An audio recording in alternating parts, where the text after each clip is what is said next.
Shalom saudara, selamat datang kembali di dalam Refleksi Gema tertanggal 6 Desember 2021. Saya percaya Tuhan telah menyediakan firman-Nya untuk kita semua pada hari ini untuk semakin berhikmat di dalam menjalani kehidupan di hari-hari yang Tuhan telah percayakan kepada kita. Sebelum kita merenungkan firman Tuhan, saya mengajak kita bersama-sama menundukkan kepala, kita berdoa.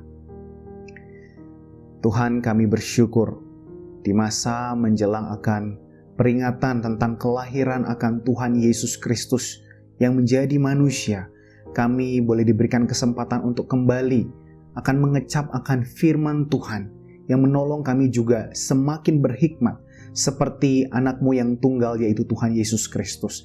Ajar kami Tuhan untuk memiliki hikmat seperti Kristus, sehingga di dalam kehidupan kami ini, kami sungguh boleh menjadi anak-anak Tuhan yang berkenan di hati-Mu. Terima kasih Tuhan, di dalam nama Yesus Kristus kami berdoa. Amin. Saudara, ada sebuah artikel yang mencatat tentang sebuah penelitian di tahun 2007 bahwa wanita itu katanya berbicara sekitar 16.000 kata di dalam satu hari. Sedangkan pria nggak jauh-jauh banget, yaitu sekitar 15.000 kata di dalam satu hari. Tetapi ada satu fakta unik yang mengatakan bahwa ternyata pria itu 3 kali lipat lebih banyak memotong perkataan wanita dibandingkan wanita memotong perkataan pria. Dan melalui fakta ini menarik sekali. Kita mungkin bisa membayangkan di dalam kehidupan kita sehari-hari, mungkin di rumah, mungkin di tempat kerja, atau bahkan mungkin di dalam pertemuan-pertemuan seperti di gereja dan lain sebagainya. Namun yang menjadi perenungan kita sekarang, bagaimana ya kira-kira kita bisa berhikmat di dalam mengatur perkataan kita, baik antara pria maupun wanita, di dalam menghadapi realita yang sepertinya hal seperti ini sudah cukup umum terjadi. Dan hari ini, Refleksi Gema akan membahas tentang sebuah tema, yaitu reaktif atau proaktif. Ya, yang hari ini kita akan renungkan bersama-sama berdasarkan dari kitab Amsal pasal yang ke-22, ayatnya yang ke-20 secara khusus. Sediakanlah pula waktu yang lain untuk kita bisa membaca Alkitab, khususnya pasal 22 dari kitab Amsal ini, secara khusus untuk memberikan gambaran yang lebih lengkap. Dan tentu saja jangan lupa ada renungan Gema yang bisa kita baca untuk kita melihat latar belakang yang lebih lengkap dari pasal 22 ini. Amsal 22 ayat 20 hari ini akan kita renungkan, dan demikianlah firman Tuhan. Kau lihat orang yang cepat dengan kata-katanya, harapan lebih banyak bagi orang bebal daripada bagi orang itu. Saudara, reaktif atau proaktif, apa bedanya? Yang jelas kedua-duanya mengandung satu kata yang sama, yaitu aktif.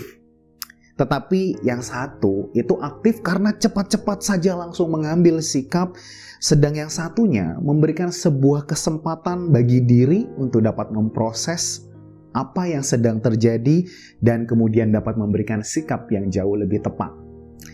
Nah, jika dikaitkan dengan kata-kata, maka seperti apa yang disampaikan di dalam Amsal 22, seorang yang reaktif adalah seorang yang cepat-cepat sekali di dalam kata-katanya.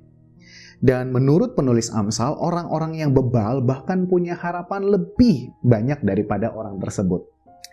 Menarik sekali, penulis Gema hari ini juga mengatakan bahwa ada 3 hal yang kalau sudah berlalu tidak dapat kembali lagi. Yang pertama waktu, yang kedua kesempatan, dan yang ketiga adalah perkataan. Waktu yang sudah lewat, ya nggak mungkin bisa kita kembali, kemudian kita putar jamnya, kemudian kita mundur ke waktu yang sebelumnya. Tentang kesempatan, ya demikianlah. Kita tidak mungkin bisa mengulang kesempatan yang sudah terjadi, yang sudah terlewat. Kita tidak mungkin bisa mendapatkannya. Dan tentu saja dengan perkataan. Jika perkataan sudah terucap, maka kita nggak mungkin bisa kemudian, permisi, saya mau mengambil dong perkataan yang sudah ada di dalam telingamu. Oh, nggak bisa. Kita tidak bisa mengambil kembali perkataan yang sudah terucap. Atau kalau sekarang perkataan juga bisa dilihat lewat WhatsApp misalnya, ya meskipun dengan teknologi yang zaman sekarang sudah ada ya, pesan yang sudah terkirim kemudian sudah terbaca, mungkin kita bisa delete ya, delete for me or delete for all gitu ya. Tetapi kalau misalnya orang sudah baca, Kita nggak mungkin bisa delete pikiran orang tersebut ya, bagaimana apa yang sudah terekam di dalam pembacaannya. Apalagi kalau kata-kata tersebut sudah masuk ke dalam hati, tidak mudah untuk memperbaikinya. Saudara, ada banyak hal yang memang tidak bisa kita hindari. Tetapi juga ada banyak hal loh yang sebetulnya bisa kita hindari bila kita mau berhikmat. Termasuk di dalamnya adalah bagaimana kita mengendalikan kata-kata kita supaya tidak cepat-cepat terucap sehingga, sekali lagi, kita tidak kehilangan harapan seperti yang penulis Amsal katakan. Harapan apa sih yang mungkin bisa terjadi? Bisa harapan untuk menjaga relasi yang baik antara seseorang dengan yang lainnya, apalagi di dalam tubuh Kristus. Kemudian juga bisa jadi harapan untuk memenangkan jiwa melalui kata-kata kita. Dan tentu saja termasuk harapan untuk bisa mengabarkan Injil. Kita perlu berhikmat agar tidak terlalu terburu-buru dan menjadi seorang yang reaktif, melainkan menjadi seorang yang proaktif. Kemudian bagaimana kita bisa menjadi berhikmat dan menjadi seorang yang proaktif di dalam kata-kata kita?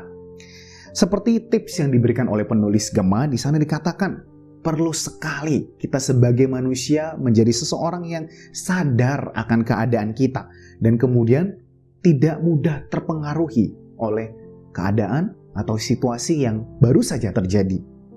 Penguasaan diri adalah salah satu kuncinya. Firman Tuhan juga mengatakan di dalam Galatia 5 bahwa penguasaan diri adalah salah satu bagian dari buah roh. Dan seseorang yang tidak mudah terpengaruh keadaan, dia mampu menguasai dirinya di dalam pimpinan Roh Kudus. Dan dia akan sanggup untuk mengambil keputusan dan mengeluarkan kata-kata yang penuh dengan hikmat dan dilandasi oleh nilai-nilai kebenaran.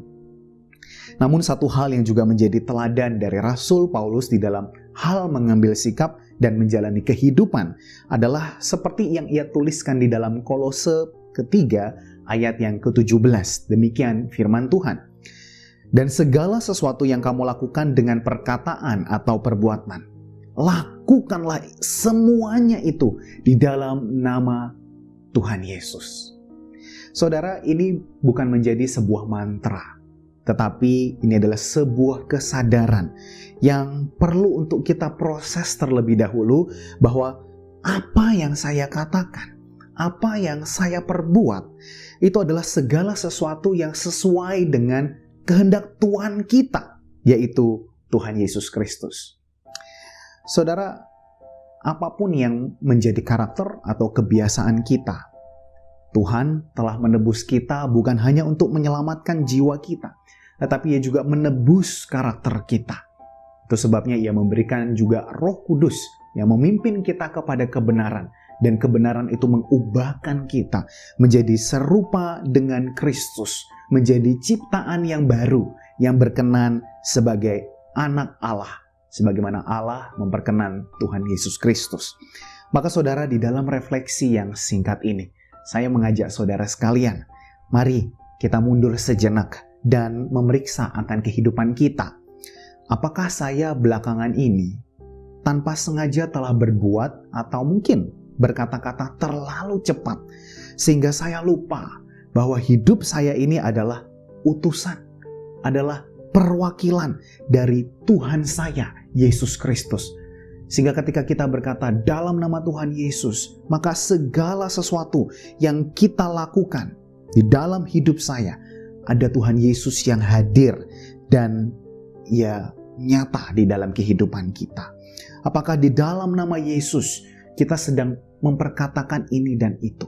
Kita sedang melakukan ini dan melakukan itu.